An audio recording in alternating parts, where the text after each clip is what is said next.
Nailigtas ng Philippine National Police ang isang 72 anyos na babae at kanyang menor de edad na apo mula sa hostage crisis sa barangay Kanipaan, Rizal, Palawan noong ika-30 ng Setyembre taong kasalukuyan. Base sa investigasyon, nagsimula ang hostage crisis alas 9 ng gabi noong September 29, 2025 nang pagbantaan at bihagin ng 34 anyos na lalaki ang kanyang sariling ina at pamangkin gamit ang isang matalim na bolo. Nakatanggap ng sumbong ang mga pulis mula sa barangay chairman ng naturang lugar at agad respondihan ng mga operatiba ng Rizal Municipal Police Station, First Palawan Mobile Force Company, SWAT Palawan Police Provincial Office at Philippine Coast Guard upang makipagnegosasyon sa sospek. Sa kalagitnaan ng tensyon ay nakatakas ang ina ng sospek dahilan upang maudyo ang sospek na dali ng kanyang pamangkin sa kahabaan ng National Highway kung saan nagpatuloy ang mataas na tensyon.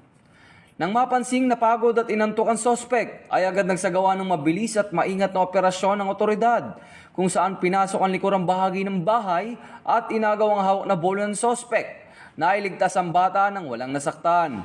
Ayon kay Acting Chief PNP Police Lieutenant General Jose Melencio Nartates Jr., sa mabilis at maagap na aksyon, nailigtas natin ang mga inosenteng buhay at napigilan ang posibleng trahedya. Ipinagmamalaki ko ang katapangan ng ating pulis at katuwang na ahensya na handang isugal ang kanilang sarili para sa kaligtasan ng bawat Pilipino.